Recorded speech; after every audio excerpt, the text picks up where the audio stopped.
This is Module 5 of Rentwise, Taking Care of the Home.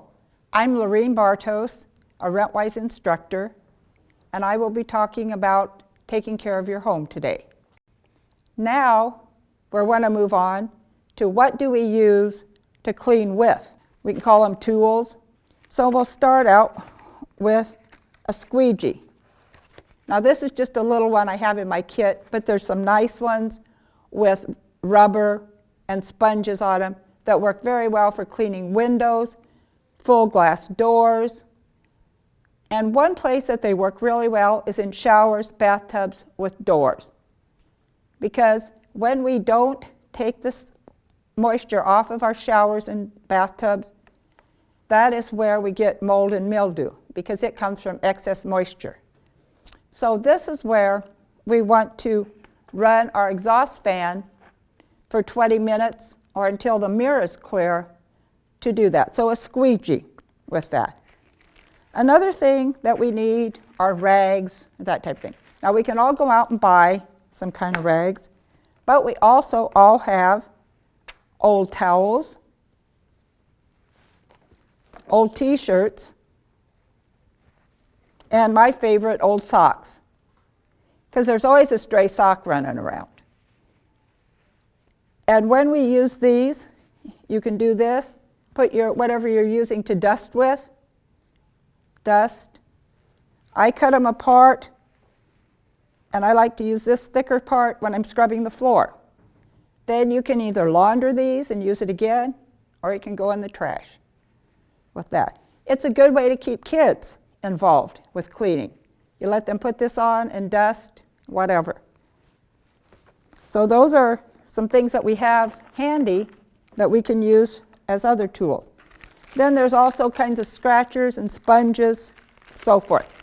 We need to be careful when we're using these kind of tools because all of our fixtures are not porcelain anymore. We have a lot of man-made fixtures or walls with bathtubs and showers, and we don't want to scratch them with those. The old steel scratcher that used to clean everything isn't so handy today with that.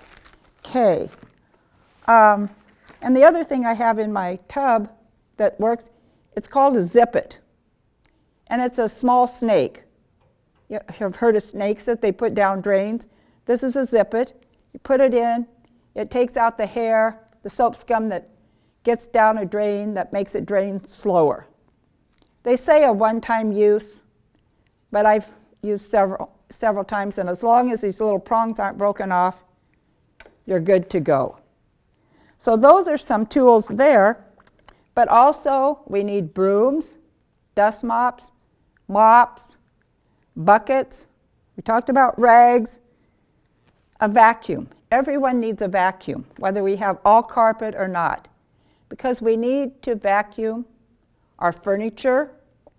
We need to vacuum the bed, the mattress, the box screens, vents in the house, all those kinds of things. So a vacuum is important.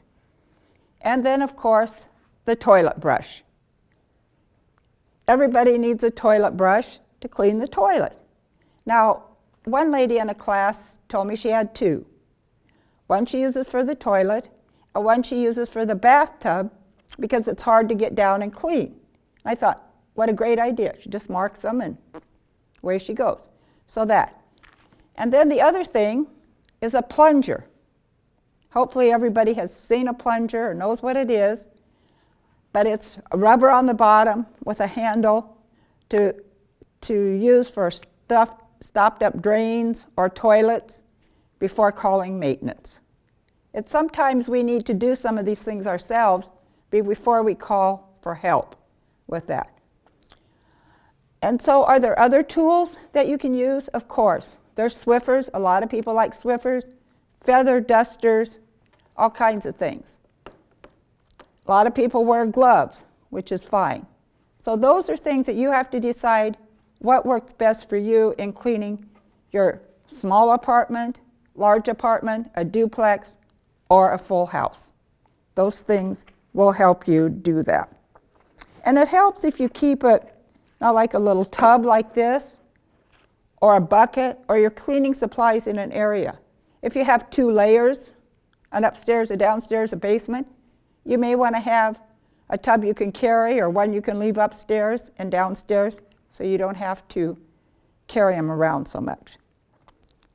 So that basically talks about the cleaning supplies, products, and the cleaning tools that we need to take care of our place that we live. Think about these kinds of things. Good luck as you go on to renting your apartments. Cleaning. Keep it up all the time you're living there. It'll be much easier when you move out. So good luck.